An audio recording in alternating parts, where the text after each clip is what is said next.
మల్లికార్జున స్వామి వారి ఆశీస్సులతో నేతల ప్రసాద్ నాయుడు గారు గుమ్మడం గ్రామం పుత్తూరు మండలం వనపర్తి జిల్లా వారి కింద 300 అడుగుల దూరాన్ని 57 సెకండ్లు పూర్తి చేసుకున్నారు.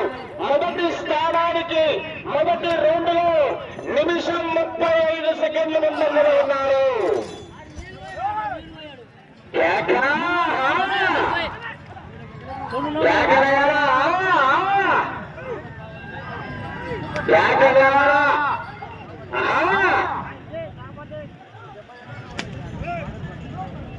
ఏడవ నంబర్ బయ్య రావాలయ్యా,